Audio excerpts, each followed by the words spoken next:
Magandang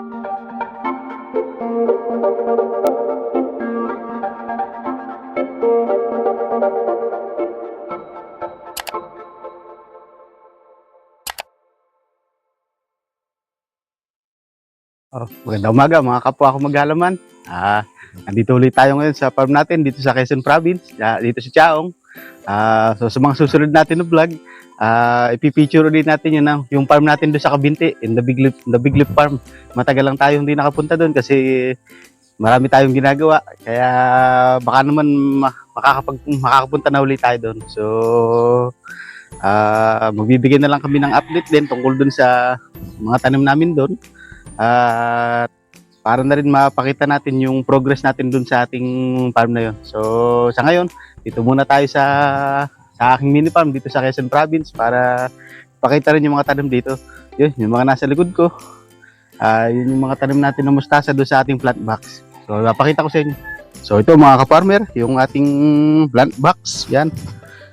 Magdidilig ulit tayo ngayong umaga para kumbaga ma-presko na ulit itong ating mga tanim. So yan, yung mga mustasa natin, meron lang talagang mga namamatay. So papalitan na rin natin yun kasi may natitira pa naman tayong punla doon sa loob ng ating greenhouse. So yung sa kabila, yung ating mga talong, okra. Yan, okra natin medyo namumulaklak na bunga na. Medyo malabo lang. Ayun. Tapos ito yung ating kamatis, tsaka mga sili. So, didiligan lang natin din ito ngayon para kumbaga mapresko na rin itong sila. Tapos ito yung ating mga sibuyas dito sa dulo. Medyo kakaunti na kasi nakuha na yung iba. Ito. Matanim natin na sibuyas. Kakaunti na ito. Kaya uubusin na lang natin. Ito naman sa loob ng ating greenhouse. Yan, kung mapapansin nyo, ay malalaki na yung mga lettuce natin at halos ubos na. Kasi karamihan dito nabenta na. So, nakapag-deliver tayo ng 4 na piraso kaninang umaga. Tapos mamayang hapon ay may order pa uli. So, 4 na piraso pa rin yung dadalhin ulit natin. So, hopefully maubos na natin to para mapalitan na natin. Ang medyo masama nga lang ay yung ating mga punla. Tingin ko parang expired ata yung mga butong nabili ko. Kasi medyo matagal na rin sa akin naka-stock. Dahil nga sa hindi ako masyado nagpunla nitong mga nakaraang araw kasi gawa nga nung ating mga nakatanim na celery. So tinanggal ko na naman yung mga celery.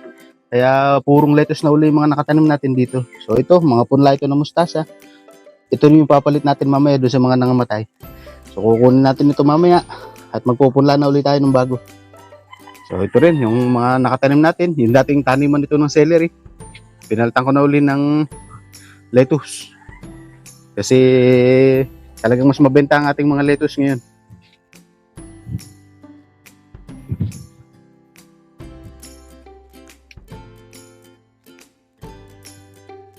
Magaganda ang ating lettuce. Malalaki. So, sa mga taga malalapit dyan dito sa amin, sa Quezon Province, kapag gusto nyo bumili, ayan. Limited nga lang ating bilang kasi maliit lang itong ating greenhouse. So, paunahan na lang. So, yun mga ka-farmer. Yun pa yung natitira natin ng mga lettuce. So, sa mga tagalito ng lisamin, paunahan na lang tayo. Mura lang naman ang bentahan ko dito. Kaya talagang makakatipid kayo dito sa akin. So, masarap tong pansalad. Nasubukan na namin, hindi pa siya mapait. So, goods na goods to para sa mga gustong magsalad. So, mga ka-farmer, yung ginawa kong mini greenhouse. So, sa kasamang palad na nangamatay yung karamihan. So ito, mayroon lang natirang konti. Yan, kita nyo naman sa video. Yan, ito lang halos na natira. Yan, itong dalawa. Kasi nagkamali talaga ako ng ginawa dito kasi nalagyan ko ng abono na direct sa kanilang ugat. So hindi pala maganda yun. Kaya lesson learned naman sa akin yun. So papalitan na lang uli natin itong mga nakatanim dito kapag nakapagpunla na uli tayo. O rin yung ating mga ibobonsay na bayabas, pinapasibol lang natin. Medyo sariwa pa naman kaya tingin ko naman sisibol pa ito. So meron tayong okra, saka itong kamatis na lilipat natin dito. Halos nalalanta sa sobrang init.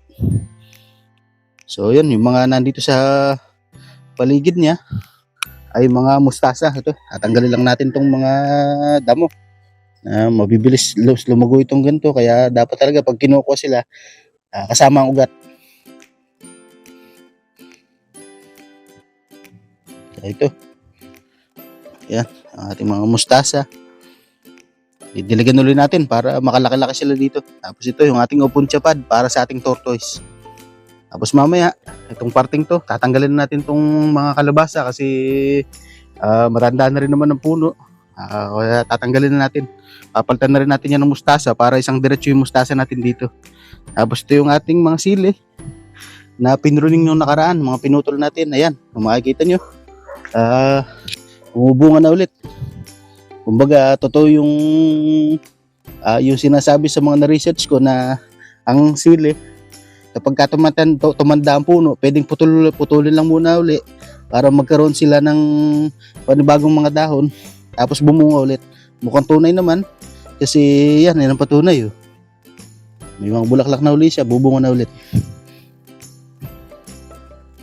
So mga ka-farmer, magdidilig muna ulit tayo ngayon para kumbaga ma-presko na yung ating mga halaman. Tsaka medyo umiinit na rin kasi para bago magtanghalian, uminit, ay makapasok muna tayo doon sa loob kasi sobrang init.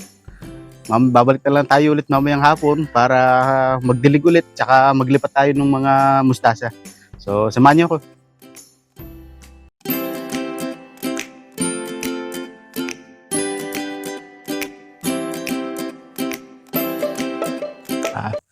So yun mga ka-farmer, tapos na tayo magdilig. Madiligan na natin yung ating yun sa ating plant box, saka nandito sa kabila. So mamayang hapon babalik na lang tayo para makapagdilig ulit. So mamaya siguro yung mga tanim natin ng mustasa, yung pinakita ko doon sa greenhouse, yung mga punla doon. So iyan natin, ililipat na natin para hindi masayang kasi medyo madami pa yun. Sana ipapamigay ko na lang sana yung mga punlang yun. Kaya lang naisip ko na lilinisin ko na naman yung mga nakatanim natin ng kalabasa dun sa kabila nating taniman. So mababakante na yung pwesto, pwede na natin dun ilipat. So babalik tayo dito mamayang hapon. Samahan niyo ako. A few moments later. Magandang hapon mga ka-farmer. Andito na ulit tayo sa farm natin. Medyo malilom na ngayon kaya mahalwa na tayong kumilos. So magdidilig ulit tayo. Sobrang init kanina, ang bilis na tuyo nung ating mga halaman nandun sa may plant box. Tuyo na agad yung lupa, kaya kailangan natin ulit diligan. Tapos maglilipat ulit tayo ng mustasa ngayon dun sa maliit nating taniman. So, papakita ko sa inyo. So mga ka-farmer, tatanggalin na natin tong tatlong kalabasa. Nililinisin natin yan para isang direksyon na. Magawa na natin na puro mustasa itong isang hilerang ito. So papakita ko sa inyo, lilinisin natin. Samahan niyo ako.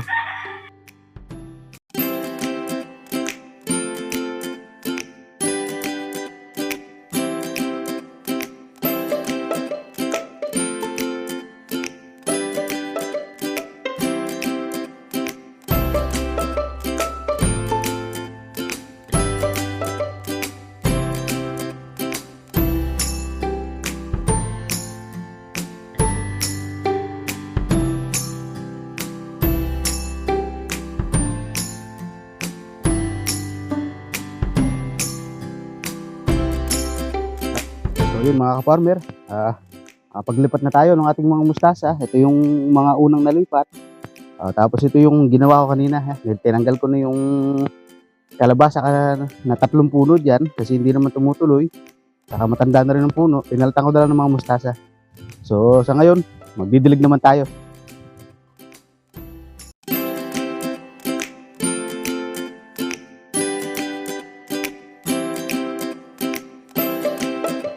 So yun mga ka-farmer, tapos na tayo magdilig dito. Pati yung mga mustasang nailipat natin, sana lumaki sila. So lilipat na tayo ngayon sa ating plant box para mapaglipat din tayo dun sa mga parte dun ng mga namatayan na mustasa. So ito mga ka-farmer, yung ating plant box. Meron kasi dito na parte, gaya nito, namatay yung mustasa dito. At yun, mga natuyo. So papalitan na natin itong ating bagong punla para kumbaga makahabol-habol pa doon sa paglaki nila. So sana lumaki itong mga ito pa. Kasi para makapagbenta ulit tayo gaya nung last natin na harvest.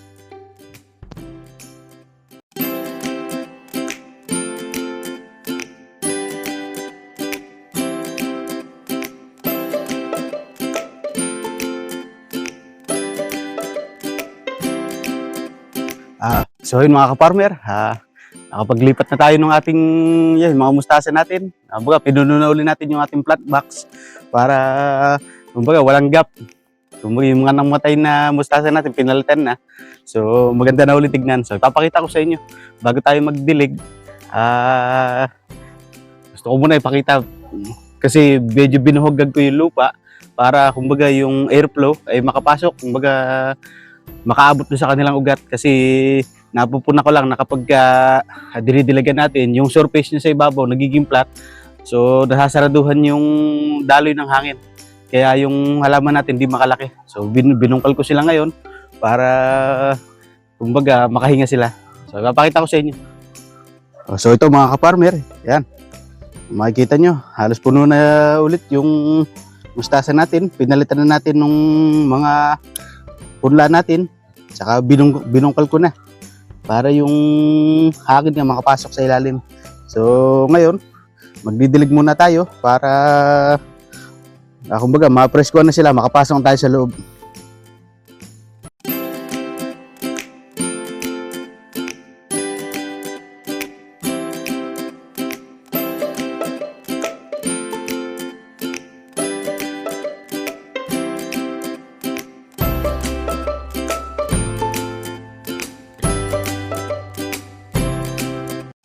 So yun mga ka-farmer, dumidilim na. Inabot na tayo ng hapon dito sa medyo nawili tayo sa paghalaman. So kailangan ko na pumasok ngayon kasi madilim na. So yun lamang muna may babahagi ko ngayong araw. Maraming salamat sa inyong panonood. Naway pagpalain tayong lahat.